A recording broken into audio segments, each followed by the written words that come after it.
keynote speakers and our guests. So a very hearty morning to everyone joining us today. I assure you that this conference will prove to be fruitful and informative for all the members participating in the conference. I will be your host for this conference, and it is my pleasure to welcome you all to the first online international conference entitled Teaching and Learning in Post-COVID Reality and Expectations, organized by the Department of English at Saida University, Algeria. I'm grateful for all the speakers who have joined us today to share their knowledge and experiences with us.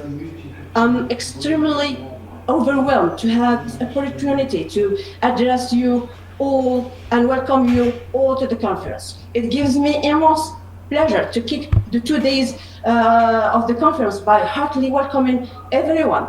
My second hot welcome to you all. I heartily welcome the rector of our university, the vice rector, the dean of the faculty, the head of department, our distinguished keynote speakers, our colleagues from both departments, our fellow students, and our colleagues and PhD students from different Algerian universities. I appreciate and thank everyone who put equal efforts into the success of this event and helping it to come to light, starting from the rector to the dean to the head of our department, and the scientific committee members who share their expertise and knowledge in evaluating the abstracts, and the members of the organizing committee, our colleagues from the two departments, the Department of English and Department of French, our master students, colleagues from other universities, and the conference technician, Mr. Moulay Mibarki.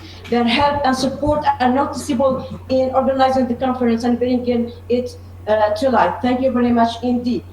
I want also to thank the participants who enriched the conference agenda with various topics and that explored the teaching and learning situation during COVID and post-COVID periods and addressed important topics related to e-learning versus face-to-face learning. The conference's papers raised questions like, what is the teaching and learning situation during COVID? What is the impact of the sudden shift to online learning? What were teachers and students' attitudes and discussions toward the sudden shift to online learning? Were countries like Algeria prepared to online learning? Are they prepared to another pandemic? What was the status of online learning before the pandemic and after the pandemic? Are there any impacts of the shift to offline learning in the post-COVID era? Does it impact students' motivation and attitudes and academic achievements? What were the measures taken by the ministries during COVID? What about the use of educational platforms? Do students and teachers share positive or negative attitudes to the use of educational platforms like Moodle and Teams? What form of online learning was used during the pandemic? Synchronous or synchronous or bichronous online learning? What was the impact of asynchronous online learning on students' motivation and attitudes? What about teachers and students' training to use the educational platforms? Were teachers ready to teach online? Were teachers trained on how to design an online course or just how to technically post lectures and use the platforms? What is the status of social media? Did and do students prefer Moodle to learn or social media like Facebook? What were the constraints facing both teachers and students to use the educational platforms like Moodle? What is about the use of apps like Google Meet, Jitsi, and Zoom? Were they used during the COVID and in the post-COVID era? Did universities consider them as formal ways of learning? And finally, what about the shift from online to offline learning? Are we going to carry on using these educational platforms? Do we succeed with the policy of teaching some modules online? And finally, and the most important questions, we plan to digitalize education in the post-COVID era. All these questions will be addressed through the conference agenda. Thanks to your contributions, of course. By the end, I wish you all a successful, enjoyable scientific journey during the 2 days of the first online international conference. Thank you all, and for joining us, and I wish you all the best. Thank you.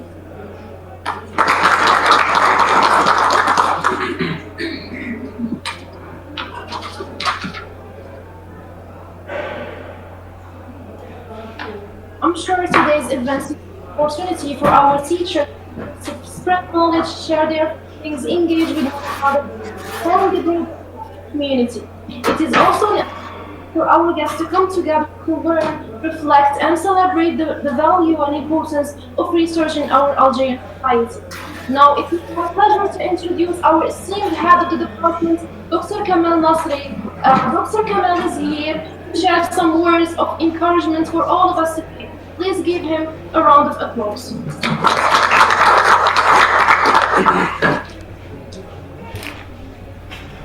السلام عليكم. بسم الله الرحمن الرحيم والصلاة والسلام على أشرف المرسلين سيدنا محمد ومن تبعهم بإحسان إلى يوم الدين. In the very beginning, I would like to welcome you all to this great and delightful event, the knowledge and the exchange of ideas. In the very beginning, I would like to thank Mr. Director, the Professor Allah for giving us this opportunity to make this event come to light. I would also like to thank the Vice Rectors, Professor Hala, Professor Khatar, Professor Nizwar, and Professor Mudah for everything. I would also like to thank our Dean of the Faculty, who gave us all the facilities to make this event also come to light. In the very beginning, I would like to thank all those who are present with us today and those who are listening to us from across the continents. This second delightful event organized by our university, teaching and learning in post-COVID reality and expectations, a topic that is very sensitive to us, and a topic that our university actually was the first to provide us as teachers with the possibilities to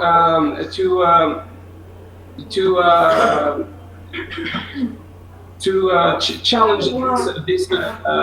Okay, so at the end, I'd like to thank also those who helped us, the organizing members of the scientific committee, members of the organizing committee, students, master students who also gave their time to help us and to organize this event. So thank you very much indeed, and this is it.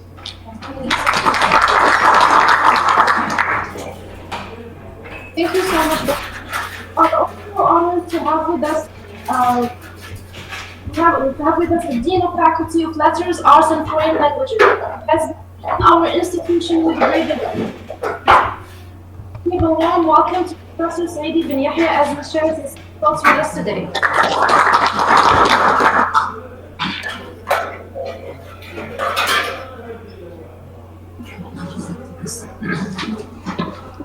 بسم الله والصلاة والسلام على رسول الله وعلى آله وصحبه وله.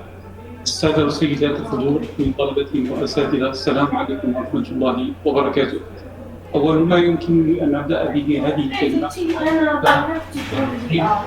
السيد مدير الجامعة على تشريفه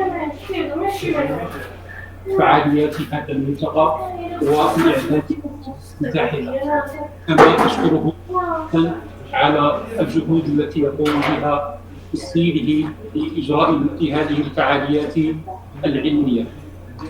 والشكر موصول كذلك إلى السادة والسيدات وعلى رأسهم الأستاذة الدكتورة غنى على إسهامها وجهدها المبذول في إنجاح وتحضير هذا الملتقى الموسوم بالتعليم والتعلم لفترة ما بعد الكوفيد الواقع والآفاق.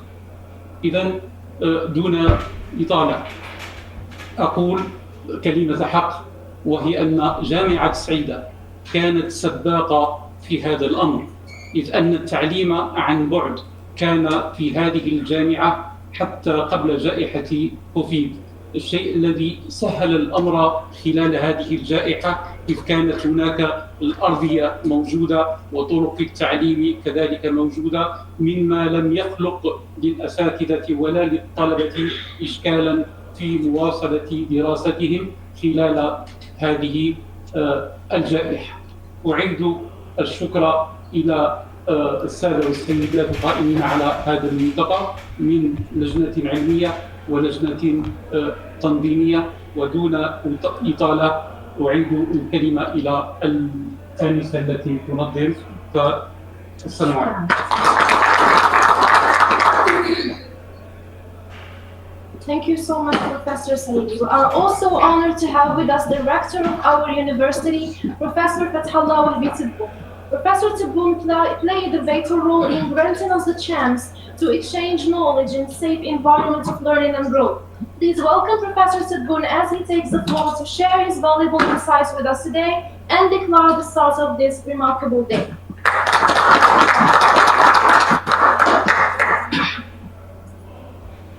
بسم الله الرحمن الرحيم. والصلاة والسلام على أشرف المرسلين. Chers collègues, Monsieur le Doyen, chers enseignants et enseignants, chers étudiants. Donc, à mon tour, donc de vous remercier d'abord pour cette activité qui, je pense que fait naturellement fait partie de l'activité de l'université. Donc, sans activité scientifique, c'est une activité scientifique, il est destiné aux enseignants et aux étudiants.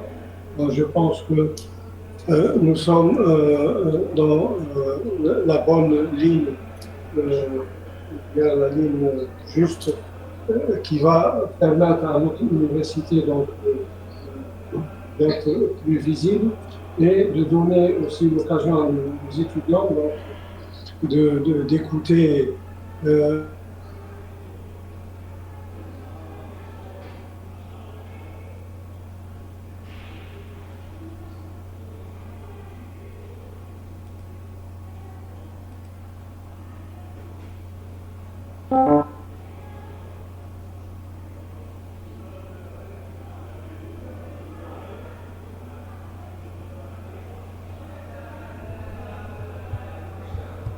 Je vous encourage à en faire encore plus, et peut-être en présentiel, avec plus d'importance, ce genre de conférence. Donc, je vous remercie, je remercie tous les participants, je remercie les organisateurs, les étudiants qui ont participé. Bien sûr, sans oublier l'administration, M. le Doyen, M. le vice-recteur, Monsieur le chef de département, donc tous qui ont participé à l'élaboration ou à la préparation de cette conférence. Je souhaite beaucoup de succès, et je déclare donc les journées ouvertes et je vous souhaite bon courage.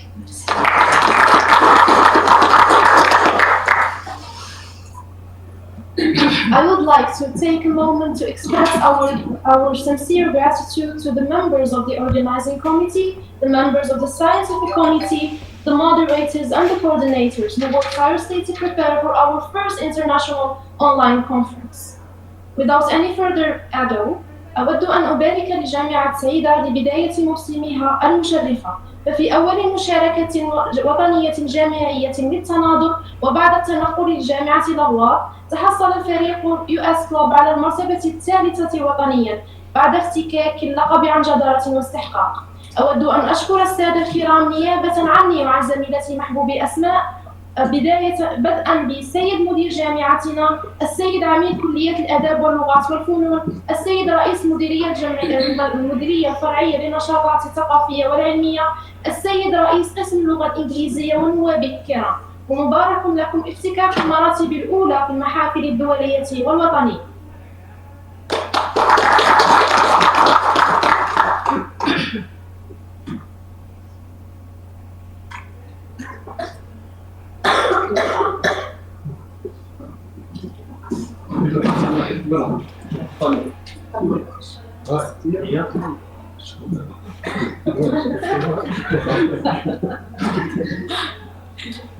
Félicitations.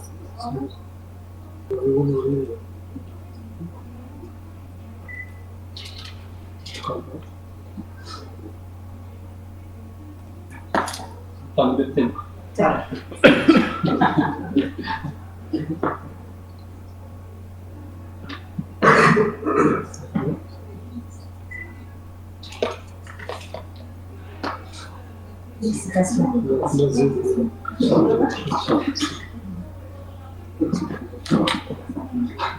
Excusez.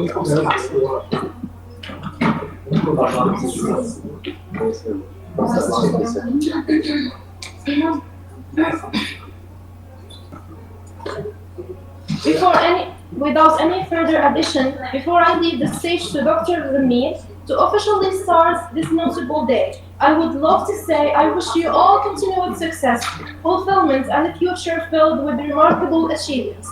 Thank you so much. You're welcome. Thank you so much, dearest Shuruq Swedi, for your presentation, for your language as well. Bismillah ar-Rahman ar-Rahim, wassalatu wassalamu ala Sayyid al-Khalq Muhammadin alayhi salatu wassalam. To begin, to our distinguished guests, ladies and gentlemen, a very warm welcome. I feel extremely glad to welcome everyone to this much-awaited conference as it marks the scientific exchange and sharing of the immense knowledge. It surely gives me the colossal pleasure to be standing in front of you all today moderating this session. Before we start, I would like to express my gratitude towards you all who have sincerely contributed to this event in order to make it a success. This wouldn't have been possible without the support of each and everyone present here. Starting with, we would like to invite Dr. Ruth Breeze from the University of Navarra, Spain, to present her work entitled Media Literacy, an Essential Aspect in Online Learning. Dr. Ruth has referred to the enormous use of online platforms that has led students to develop media literacy skills. She focuses mainly on the European project to promote critical thinking during the pandemic. Dr. Ruth, the floor is yours. Please. Thank you. Can I share my PowerPoint, please? Can you give me permission? Yes, of course, please. We have already allowed it. Yeah, but I don't know how to do it. How do I share it? It is downloaded.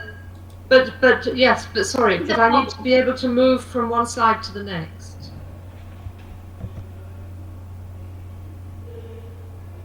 Yeah, but that's you. I can't do that.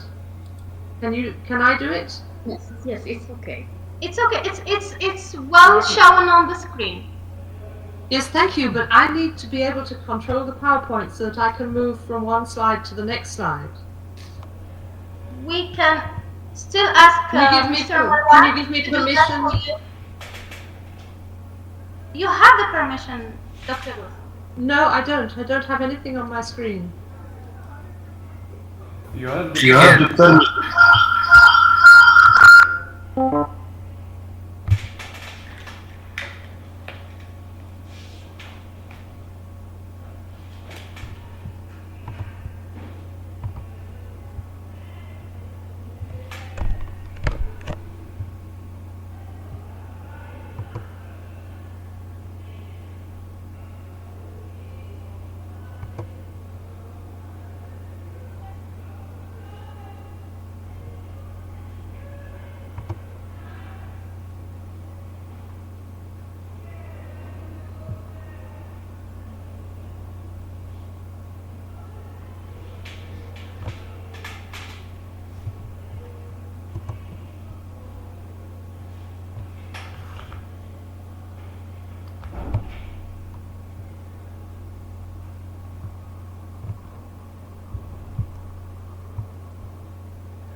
Thank you.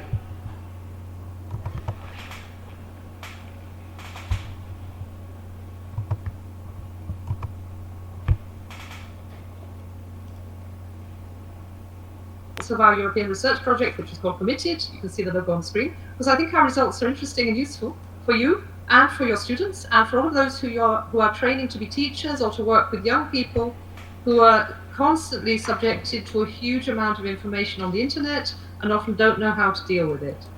So if I go quickly through the theoretical background of our project has really three theoretical backgrounds. We have a background in information disorders, a background in media literacy, and also a very brief background in the topic of xenophobia, which is a subject that should interest all of us, I think. Then I'm going to show you quickly some case studies that we did to illustrate to students how to analyze the material they find on the internet. And finally, I will end up with a media literacy proposal, which is very useful for teaching students, but also teacher training. So, for example, I work a lot with people who are going to become English teachers. Those people can also use this kind of thing with their students in the classroom, and it's a useful resource for them. So, quickly through information disorders, there's a very useful European report, I will give you the bibliography at the end, on what information disorders are, because there are so many different kinds of bad information or harmful information in the internet. Our students need to know how to distinguish between what is true, what is accurate, what is useful, and what is untrue or potentially dangerous or harmful.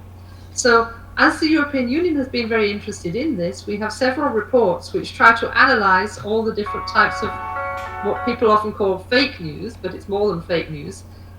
We call it information disorders that we find out there. So, for example, according to the European Union, there are different degrees of information disorder, which could range simply from things that are not true because they're a joke, through to things that are harmful disinformation, that are actually being sent by people who want to cause problems in society or to harm other people.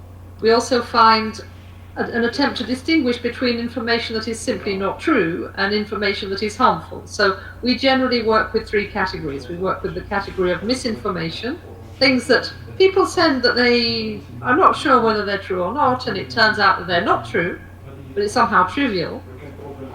Disinformation, which is information that people send out when they know it's not true and they're intentionally trying to deceive other people for one reason or another. And then malinformation, which could be bots, or it could be political disinformation, or it could be information designed to harm or to slander certain groups, okay, or to cause disruption in society, okay.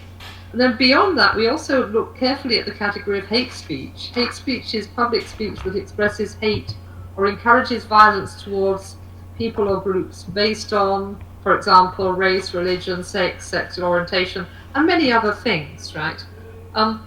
It's generally assumed in Europe that hate speech is a bad thing.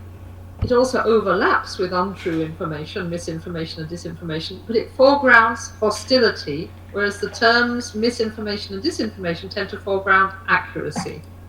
When we're looking at these types of information disorder, it's very interesting to make our students aware of three kind of levels in which these things take place. So there's the level of the person who sends it, the agent, the person who's actually sending out something that's false or hateful. There's the message itself, what kind of text it is, what language it uses, what images it uses, how those two things combine. Very often the problem is the combination, because the image will show one thing, but the text makes you interpret it in a different way. And then also the actual role of the interpreter, the person, us, the people, the audience, the people who are actually watching it. The problem with social media is that the people who receive it then start to create more things, they pass it on, they send it, and so the interpreter these days is engaged, it's not neutral.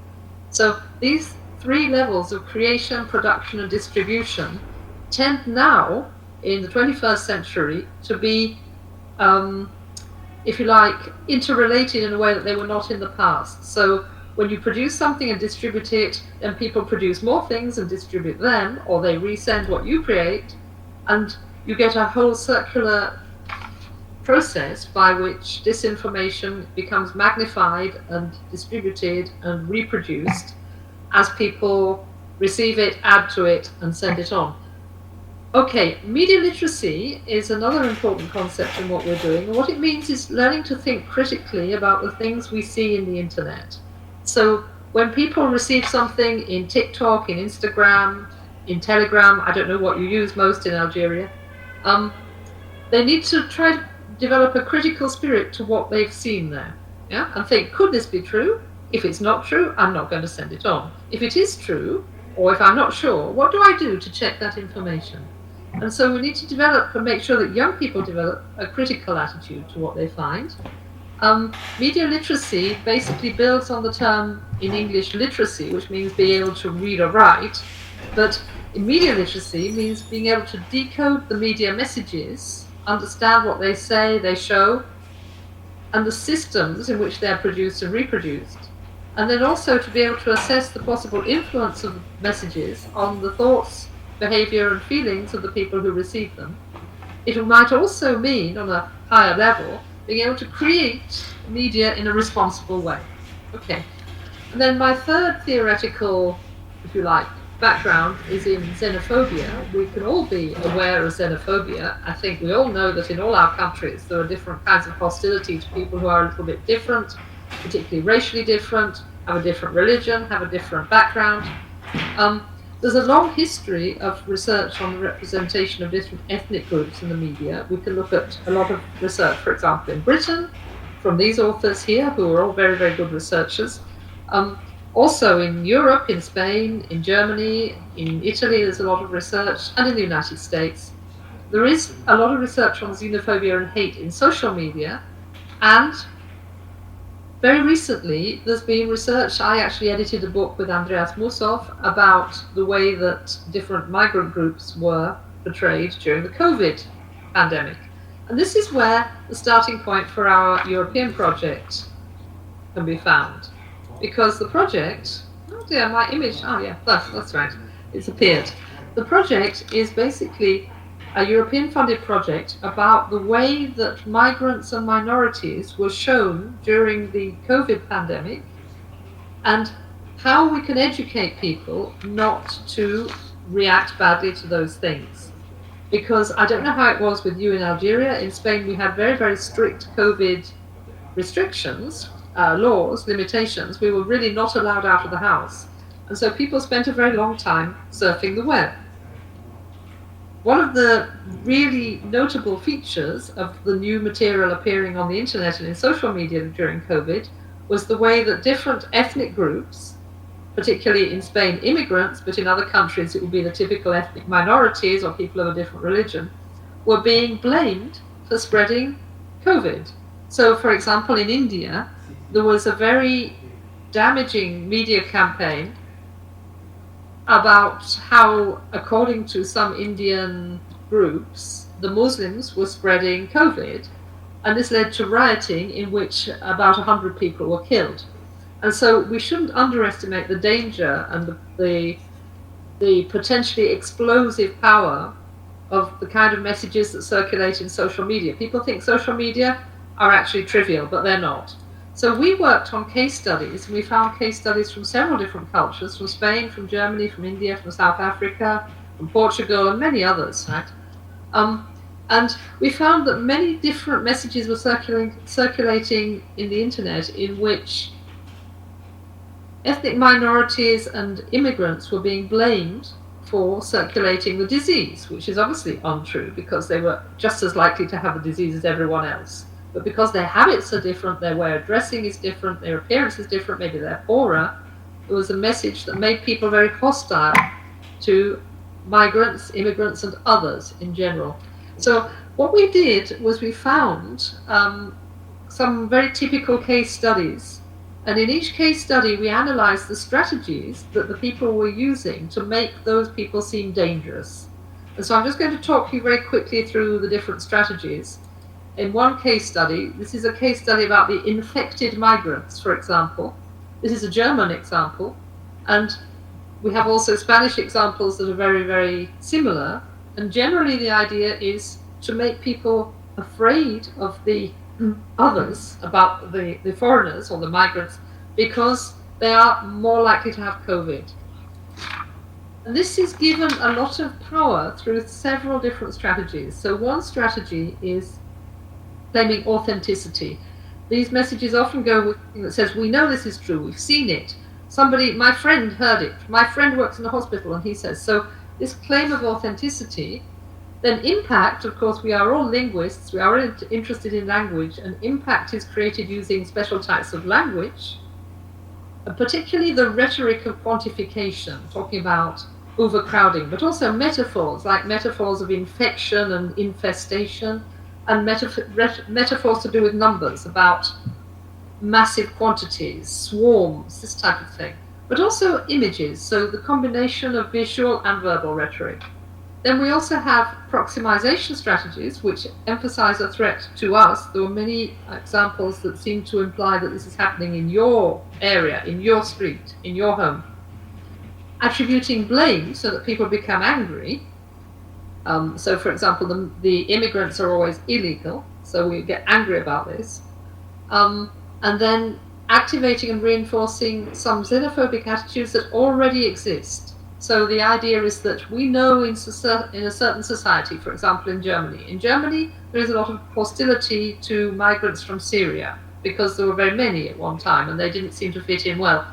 Well, many of the posts sent during the COVID pandemic through internet, they tended to pick on those migrants because it was a way of reinforcing a xenophobic attitude that already existed. So it was easy, in a sense, to exploit that pre-existing tendency. So here are a few examples, which I think you'll like. Oh, we can't see it. It's a pity. Sorry. I can see it here, but it doesn't seem to work there. This was a girl who created a website which looked exactly like CNN breaking news.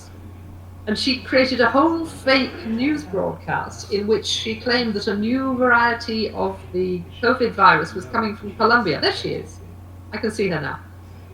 I'm not going to play the video because I know it will cause problems. But if you watch the video, you will see that she's invented a new strain of the virus coming from Colombia. In Spain, we have a lot of immigrants from Colombia. And she's recreated a whole news format in order to if you like, ape authenticity. Another very typical strategy is the rhetoric of quantification. Here we can see a map of Spain, the outline of Spain, and we can see that superimposed on that is a picture of one of the little boats that cross the Mediterranean with migrants from North Africa.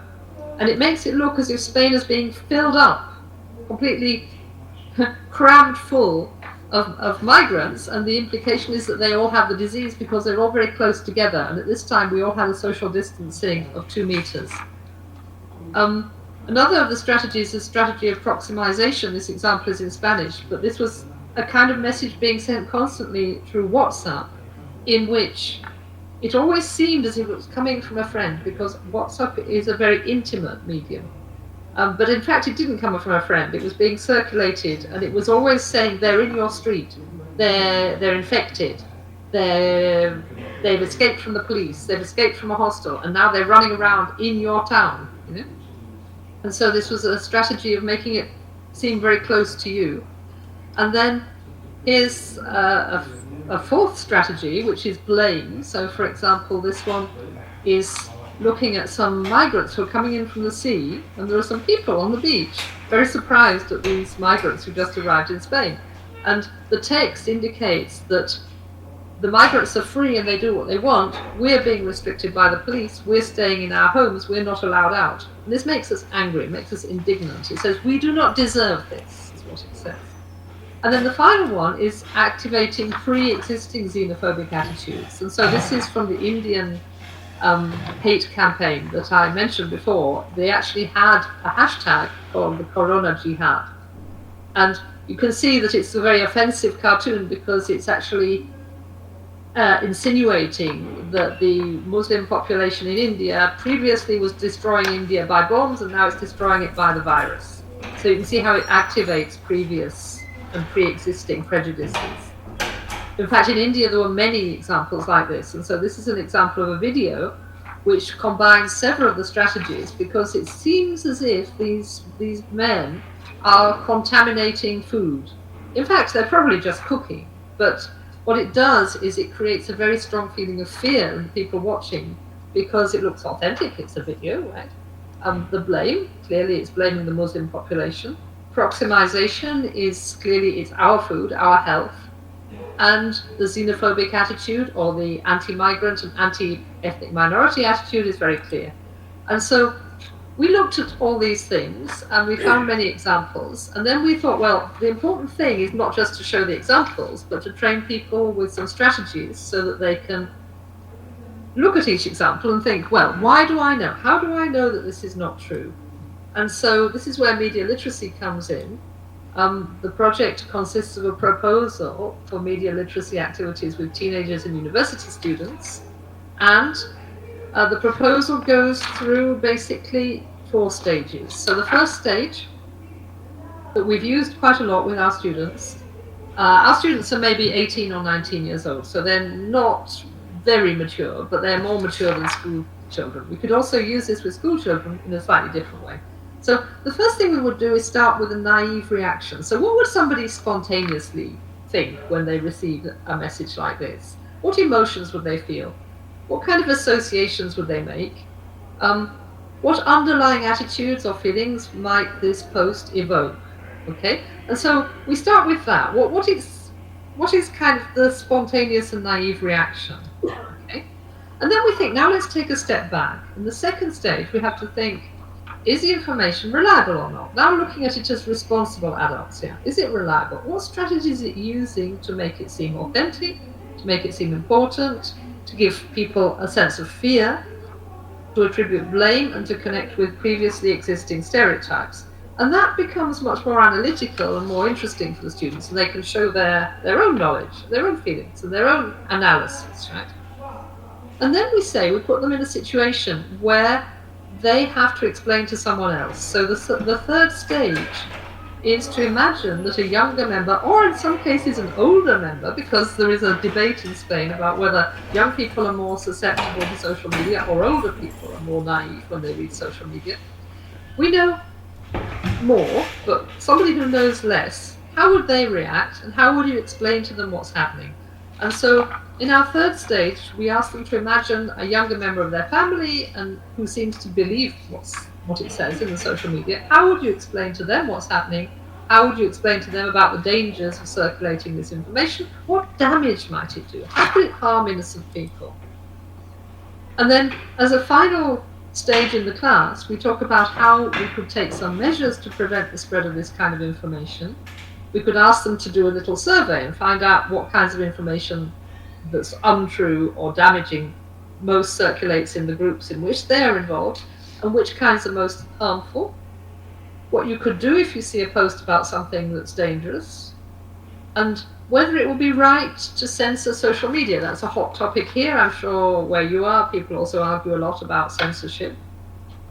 We don't agree with censorship, but there has to be some control over information that's harmful.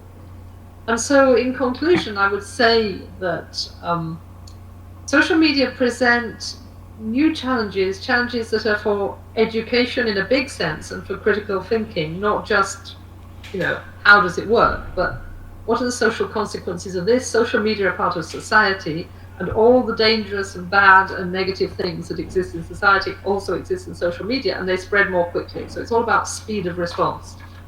You have to think about the vertical and the horizontal effects. So vertical effects are like, how does this connect with pre-existing social questions? Horizontal effects is, how does one thing that appears in social media connect with something else in social media? How can we develop critical media literacy skills? What can young people do about this? What I've done with my students, I've usually asked them to find some examples of misinformation and disinformation in the social media, and then to analyze them for the class. And then people have a lot of interesting contributions to make. Young people are very good at that. Then part of our role as teachers and as discourse analysts is to educate people to decode those messages and to promote media literacy. So this is our project. I can send you the website if you're interested. The address is actually here. We receive funding from the European Union, and we're very interested to explore new projects in this area. If anybody would like to join, I know that Algeria can join these projects as a collaborating partner. Here is a list of bibliography. What there? I got my bibliography. Yeah. Here is the bibliography related to the topic. You may find them very interesting particularly the one by Maldita. Maldita is a Spanish organization which is a fact checker. So they specialize in tracking what we call fake news, disinformation, and publishing disclaimers and publishing denials of misinformation. The final one here, also Wardle and Direction, is a very, very important handbook by the European Union, the Council of Europe, which gives you the main ideas about how these things are structured, how they are transmitted, and what we can do to combat them. And so with that idea, I would just like to thank you very, very much for this opportunity to be with you, and hope to meet you in person sometime. Okay. Thank you so much, Dr. Ruth. Very much thankful for your relevant content and much pleased for your tremendous contribution. By the way, if anyone wants to ask a question, you're welcome to write it in the chat box, okay? Now for the second presentation, Prof. Nawal Fadil Abbas from the University of Baghdad, College of Education for Women, will be discussing the challenges teachers face when teaching academic writing in post-COVID. In her work, Professor Nawal attempts to highlight the various challenges teachers face in academic writing subjects, referring to the lack of vocabulary, grammar difficulties, student motivation, the credit hour, and the size of the student inside the classroom. Prof. Nawal, can you hear me? I said so. Prof. Nawal, hello? Yes, please. I can hear very well. You are invited to the virtual stage. Thank you. Thank you so much. Thank you so much. First of all, I'd like to thank University of Saida Department of English for having and holding this scientific event, and secondly for inviting me and giving me the chance in order to present in this event. I don't know whether I can. Yes. Let me just start sharing. Would you please upload the PowerPoint?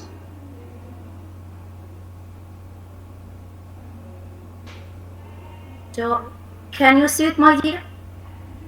Yes, very much clear. Right. Right. So, the floor is yours. Yes, thank you so much. My topic is titled Challenges Teachers Face When Teaching Academic Writing in Post-COVID-19. This paper discusses actually the challenges teachers face in relation to the pandemic itself and in relation to the activity or the skill of writing. And let me start by, let me start with something about the abstract. Yes, in 2020, COVID-19 forced the educational system around the world to switch from in-person classes to virtual learning platforms, and we all know that once the pandemic was over, students and teachers went back to their normal face-to-face classes. After the pandemic, the educational systems around the world highly recommended having both in-person and teaching and learning and online engagement, in the sense that making use of both modes, I mean the in-person classes, the traditional ones, in addition to the online classes. And also we can say that the writing skill was not and still is not the student's favorite, as it heavily relies on the student's competence, student's efficiency in using the language. And we know that EFL students all over the world, and even in my country, are not that efficient in the sense that they don't have a full mastery of the English language. And many studies have shown that academic writing as a course taught at university hasn't been given its due attention. It might be studied differently in different countries by different scholars, yet a lot can be said within this domain. And this study is intended with the aim of showing the challenges teachers of academic writing face when teaching in the Department of English College of Education for Women. And to do so, the researcher of the present study adopted two approaches. One of them from Al Mubarak in the form of a questionnaire in order to get responses from the teachers, and the second one from SCON and SCON in the form of having some questions from teachers in the form of an interview. The findings of the study show that most of the recognizable challenges are the lack of motivation, strategy followed in the classroom by the teacher, and the great number of students. And we will come to all these results when I finish discussing the findings later on.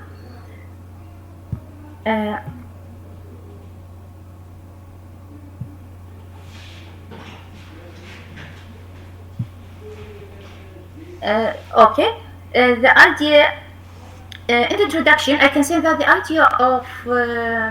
idea that the world health crisis would push reading and writing instruction to distance learning platform was not anticipated, in the sense that where everything was being done in the right way. All of a suddenly we got something called pandemic, and people were forced and obliged to stay at home in order to prevent themselves from this crisis. So after the crisis, or the crisis of the COVID-19 pandemic, has forced the digital writing instruction to evolve more rapidly, this time with the digital applications and learning management systems as the medium of instruction. So for many teachers, the rapid transition to remote and online schooling has been challenging for the teachers and for the students who were taking their classes at home. So yet the online teaching, especially the teaching of writing, has some merits, in the sense that, for instance, digital tools might give the students the opportunity in order to come up with a sort of creative writing when they are making use of the different applications provided to them. This might not be applicable, might be possible in having a face-to-face sort of communication. Also, we can say that despite the fact that writing is an important skill through which people can communicate and express their ideas, their feelings, it is still problematic to the students, and it is quite known that it has two implemented interrelated issues. The first issue is that writing by itself as a skill is not the students' favorite skill, and improvement in this skill heavily relies on the other language skills, in the sense that we find that the students who are capable, who are efficient in speaking, who are efficient in speaking and reading, they are expected to show the same efficiency in writing. And the second issue is related to the teacher's preparation, knowledge, and experience in teaching academic writing. This varies from one situation to another, from one teacher to another. And the goal of teaching English is to develop the students' ability to communicate in English, and this includes the ability to develop speaking, listening, speaking, reading, and writing. I mean, all the skills, when they come together, they produce a good amount of English. And in order to be good at writing, actually, you have to master the vocabulary, the grammar, the mechanism of writing, which are presented by the teacher in order to help their students in order to come up with a good sort of writing. So the teacher in teaching and learning, in the teaching and learning process, is not only a source of knowledge. Actually, the teacher is the one who is responsible for regulating the interaction inside the classroom. The teacher is the one who is preparing the material for the students. The teacher is the one who is actually providing the chances inside the classroom in order to help his student to communicate and to convey their ideas in the form of writing. Besides, the learning activities vary because between creating these opportunities inside the classroom by engaging the students to do something, and also by asking the students to have some sort of assignment to be done at home when they are out of their schools. So the challenges Sorry. So the challenges facing teacher when they teach the writing skill vary from one scholar to another, from one educator to another. So according to Moses, he believes that presenting of or the school of writing has some challenges that vary between motivation in the sense that students sometimes are not motivated enough in order to communicate positively with the teacher, and having different levels of students. We all know we are teaching at schools and at universities, and we know that inside the class we have different levels of students. So the brilliant teacher, the good teacher, has to pay attention to these different levels. And also the parental indifference, another issue, another important issue, in the sense that parents sometimes are not of positive value in their children's lives or in their kids' lives, in the sense of providing some sort of guidance to their students and help in order to help them to promote and develop their skills, and also the lack of professional experience in the sense that they haven't to practice using language before in the proper way, and the multiple role of the teachers, in the sense that the teacher in the classroom is responsible for preparing the material, is responsible for engaging the students in the activity, is responsible for controlling the discipline inside the classroom, is responsible for giving exercises and asking the students to do them, assignments and correcting them, giving feedback, and all these are to be done by the teacher at the same time. And lack of students' interest. Students' interest actually comes in the way that students are making use of the vocabulary they have in mind, the good grammar they have, the mechanism of writing. If these things are not available, or not available in the amount the students require in order to write, we feel that they are not going to do well. Uh, also, according to Al-Mubarak is another scholar who has come up with a set of challenges related to the activity or to the skill of writing, and these are lack of vocabulary, the text for writing skills are not attractive enough, the text I mean in their textbooks, the lack of motivation, as I mentioned before a while with Moses, and the strategy followed in the classroom. The strategy is related to the teacher's way of engaging the students in the writing class. Some teachers are creative in the sense they provide the students with many opportunities, with many attractive opportunities and chances in order to get their students into the subject and helping them in order to write. And some teachers usually are not that creative to make their students give whatever they have in their minds. I mean, to make use of their potential, and the limitation of credit hours. We know that in teaching writing, especially in my country, we have 2 hours per week.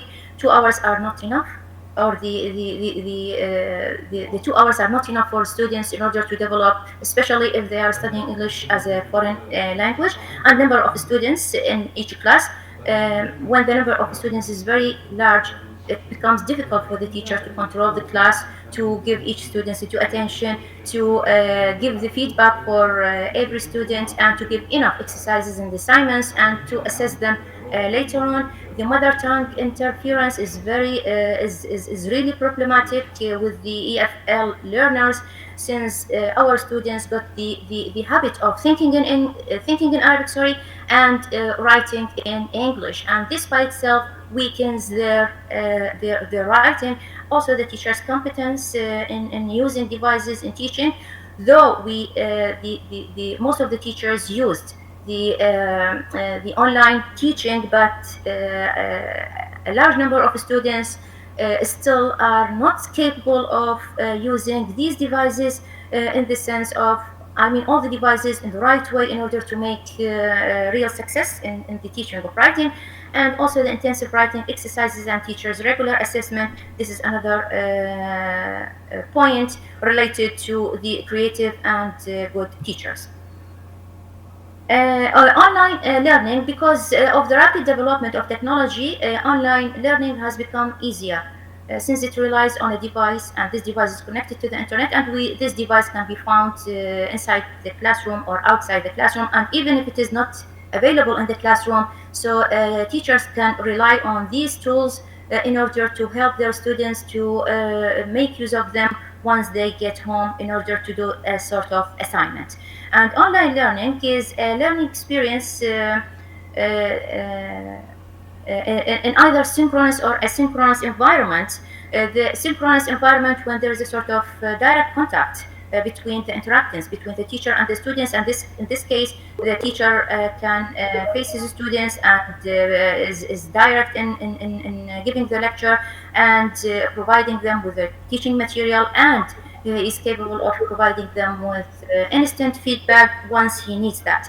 But in the asynchronous environment, here we don't have a sort of direct contact with the students, between students and teachers, and there is no sort of instant feedback from the teacher to the student once they have any problem. But it has some merits in that students, when they go home, they can do the assignments whenever they want, wherever they want, and it is all to be done at their convenience.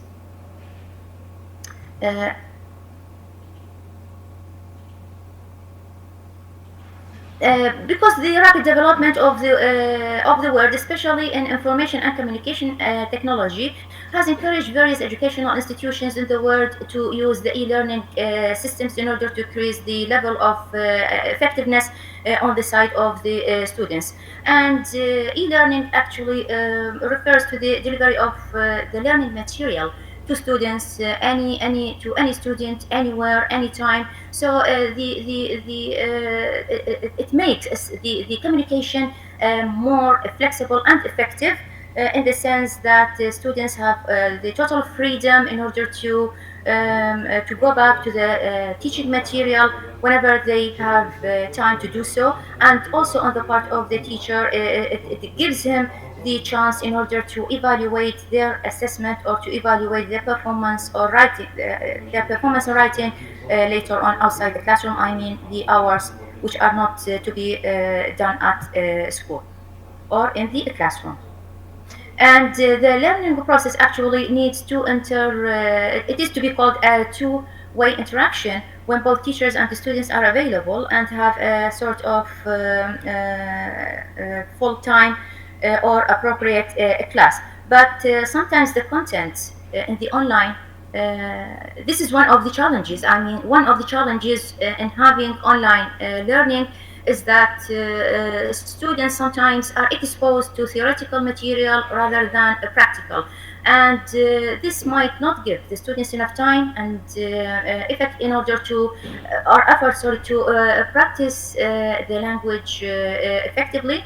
And the other challenge in having online learning is the technical problems that tend to hinder or if not to block the students' understanding. Sometimes the teacher is explaining and doing his best, and some students lag beyond this because of this or that technical problem. And also students need to keep concentrating and find their own space to be able to learn optimally. Some students are not capable of finding actually the quiet environment at home in order to communicate positively with the teachers and to come up with good and positive results. The methodology adopted by the researcher in order to do this study relies on a mixed method research approach, which has or which employs two techniques or two instruments: a questionnaire, which is done and applied to 12 teachers in the Department of English, College of Education, Forum University of Baghdad, and 3 teachers were selected for the interview. The interview is actually based on 2 important themes, which are the technical issues related to the online teaching and some issues related to the students themselves when they get interacted with each other. Here we come to the findings of the study. I have two sets of findings. The first set of findings is related to the results and responses of the teachers to the questionnaire. Here you can see in this table, the results are tabulated in this table. We have 12 items, and these 12 items are responded to in the term of having 5 options: strongly agree, neutral, disagree, and strongly disagree. And I will come to the results later on, in order not to extend the time or take time more than is allocated for me. And also here I have the results of the interview. As I mentioned before a while, 3 teachers from the Department of English were interviewed, and the questions delivered or asked for the teachers revolved around 2 themes. The first theme is the technical obstacles, and the second is the students' conditioning. Each of these 2 themes is realized by using or by asking 5 questions to the teachers, and based on these questions, the interview and the teachers reply to them, it becomes clear that there are still many challenges in teaching writing the skill virtually, despite the teacher's attempt in order to make the best of it or to make it successful.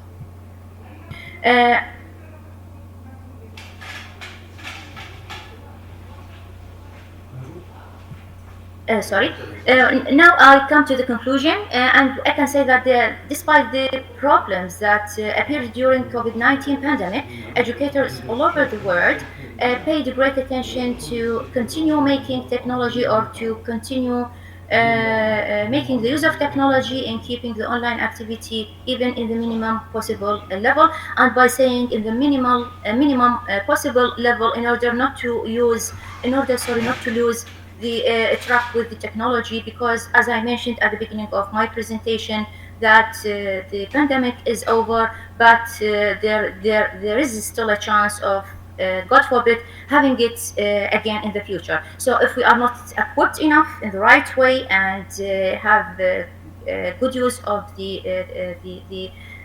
tools of technology, we are not going. We will still staying behind or lagging behind. In other words, also we can say that governments kept on providing solutions for students to continue the teaching and learning the process through the e-learning classes, in order to enhance and support the face-to-face or traditional learning. And by this I mean that our institutions keep on asking teachers, in order not to lose what we have already learned 2 years or 3 years ago, and using the online technology. Our institutions always encourage to use both traditional and the online teaching, at least to make use of it when students go home, by asking them to do some assignments which are not to be done inside the classroom because of the limited time allocated for the lecture. And also from the analysis presented and the findings the researcher has arrived, we can say that there are still a number of challenges, and these challenges are rated differently by different teachers. I mean, not all the teachers assigned the same challenges to the same items or problems. So on the whole, we can say that the most challenging aspects that are got from applying the questionnaire survey are the lack of motivation strategy followed in the classroom, and the number of students in each class, and all these elements, all these items scored 100%, in the sense that all teachers agreed to this, either by saying strongly agree or agree. The least affecting aspect is related to the limitation of credit hours. 66.7 believed or agreed to this by saying strongly agree and agree, and 16.7 of them scored disagree. Between the highest and the lowest scores, come the other items related to other skills or other points related to the vocabulary, mother tongue, interference, and the previous knowledge. Each one of these items scored 97 for each, and for the difficulty or the challenge with the grammar, the score is 83.5. The intensive writing exercise and regular assessment by the teacher, which is to be done outside the classroom, the score is 79.9, and texts for writing skills and the lack of regular workshops, 83. The other point is that the interview, on the other hand, has shown that despite the using of technology and admitting the effectiveness of using it in promoting the writing skill on the part of the students, it is still a challenge facing university teachers in that they are still working behind the expected standards. I mean, with the effort paid by the teacher inside the classroom and with the aid of using the technology aids that help the teacher to engage his students or to ask or force his students to be engaged in doing some exercises at home, still results are beyond the expectations. As for the students' conditioning assessment, is to be considered also beyond the expectations. Therefore, the question of how to sensitively and reliably assess students' writing achievement to support their continued improvement warrants further investigation. We need a lot to search in this domain in order to find the solution, or at least to reduce this problem of the assessment. Part of this is reached according to the assessment of the writing, since it is still a challenge for the COVID-19 and as a persistent issue unprecedented in the modern times, it requires a considerable attention, considerable agility, a considerable responsiveness by all those who are in charge of the teaching and learning process, starting with the teacher and ending with the higher ups, and find the best solutions in order to reduce this problem. And among the recommendations of the present study, the researcher of the present study has come to a number of recommendations that might help in reduce problem and provide some solutions for the future, is by urging the teachers to look ahead, not backward, in the sense of using synchronous, asynchronous, using traditional and online, and not to go back and to keep relying on the traditional classrooms only. And this is actually due to the uncertain future of the pandemic. God forbid it might come again, so we have to be fully equipped in case of this point. And besides, also teachers are still in need to be consistently trained on how to utilize technology to benefit from it to enhance the students' writing. And thank you so much for your kind attention, and thank you so much for giving me the chance to be part of this scientific event and to introduce my paper. Hopefully I could manage to present it, and I'm ready for any question if you like, and thank you so much again. Very much pleased, Professor Nawal, for your insightful presentation. You might be having a question on the chat box. Okay, thank you so much. Okay. You are welcome. So one of today's major topics of concerns, ladies and gentlemen, is the historical author and the Goan poet. Studies of the Arthurian and other traditions presented by Professor Andrew Charles Breeze, a professor of philosophy at the University of Navarra, Spain. In his book that belongs to the medieval literature, Breeze 2023 delves into the real origins of the legendary author and reveals the true author of the famous Goan manuscript. Through literary and historical analysis of the Goan manuscript, Prof. Breeze names Sir John Stanley as its author. Yes, Professor, the floor is yours.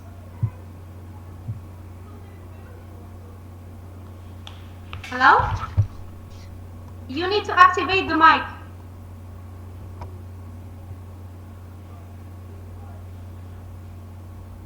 Professor Andrew? Hello? Professor Andrew, we cannot hear you. Please activate the mic.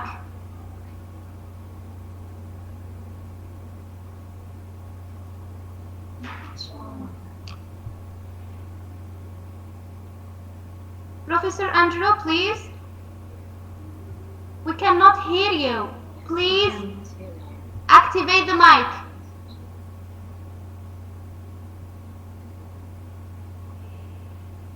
Right. Thank Hello. you. Hello. Hello, right. Wonderful. We have contact. Excellent. Right. Success. Right. Yes. Now, I thank the organizers most sincerely, especially because when I was invited to give a communication, I said, I know nothing about COVID. How can I give a communication on a subject I know nothing about?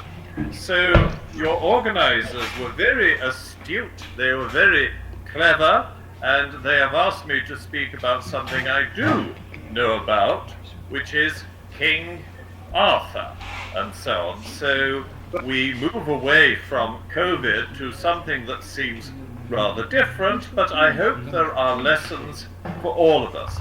Now, my first question, I think you wish me to speak for 15 minutes. This is correct?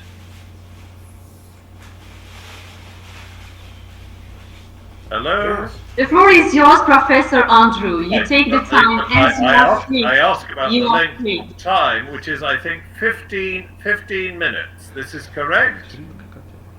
20 minutes, you can take even 20 minutes. Fine.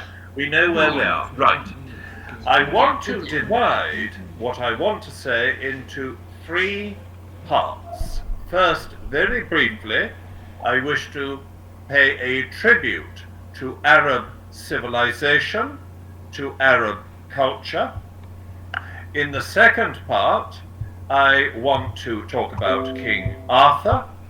And in the third part, I have a surprise, because this is a present which I have been given by friends in Algeria, and so with all humility, inshallah, I wish to ask all of you who know 10,000 times more about this great book than I shall ever know, I shall have a question for you which relates in a very surprising way to King Arthur. So the invitation of your organizer has had some surprises for me, and I say again, all of you,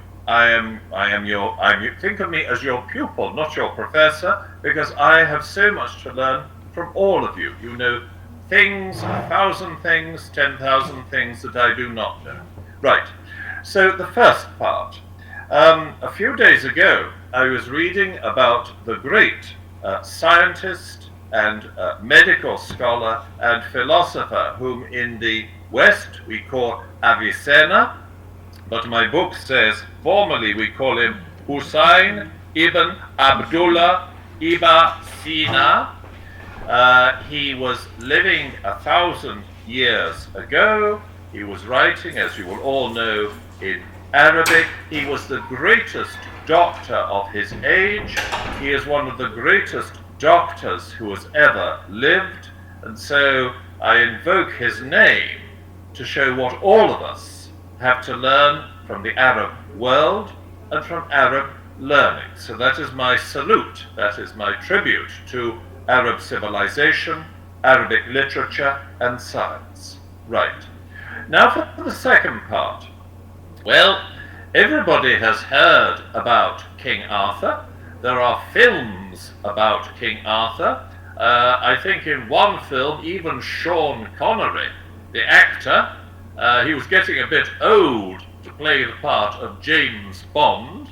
So instead of playing James Bond, he played the part of King Arthur in one film of, I think, 35 years ago, and he played King Arthur. King Arthur had got credibility. So the story of Arthur, King Arthur, it is one of the great stories of the world. It appears in film, in books, books for children, books for adults. It is a story that goes on and on all over the world, especially in Hollywood. Hollywood loves King Arthur.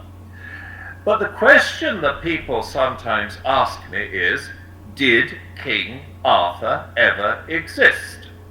And I know that there are learned professors in Oxford, at Harvard, at the University College of Los Angeles, at the Sorbonne, and they will say, no, King Arthur is pure legend. We have no reason to think he ever existed. And what I want to do in the next 10 minutes or so is to give you reasons for thinking, yes, he did exist. We can say quite a lot about him. And I think we can do this on the basis of looking at the evidence, looking at the historical documents, asking questions of them with some surprising conclusions. And perhaps the most surprising conclusion is that there is something which a lot of people will deny, a lot of people will say is not true, which can be proved to be true after all, and so on, in my opinion. Right. Okay, if we want to find out about Arthur, we have to go to the earliest documents. And a crucial document here is a Latin chronicle written about 1,200 years ago in West Britain. And this Latin chronicle is called the History of the Britons, the British people. And it must be one of the most controversial documents in British history because it gives a list of Arthur's battles, 12 battles.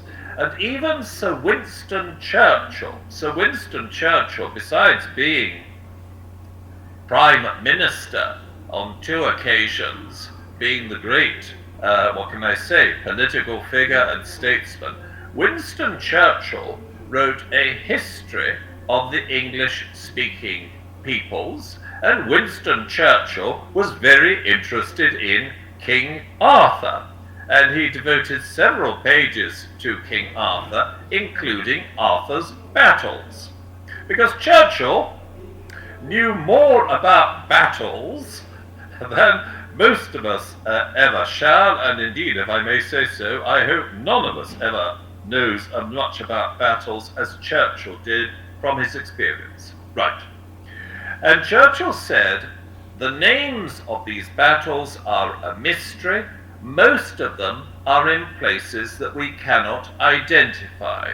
But he was quite clear on 1 or 2 of the battles. One of them is given as being in the Caledonian Forest. Well, Caledonia is an old name for Scotland, and so one battle at least must have been in what is now Scotland. So that is a vital clue. And then another battle is on, indeed 4 battles. We're told of 4 battles that were fought on a river called Douglas. Well, Douglas is a good Celtic name, but nobody has been sure which river Douglas is the river Douglas. And so we go on, And Churchill's conclusion on all this is that even though historians said no reason to believe in Arthur, Churchill was quite sure Arthur existed. He said it is all true, or it ought to be true. And he believed in an Arthur who was a great military commander, who was a commander of cavalry, who fought pagan barbarians. In fact, if I may say so, Churchill made out King Arthur as rather like Winston Churchill himself.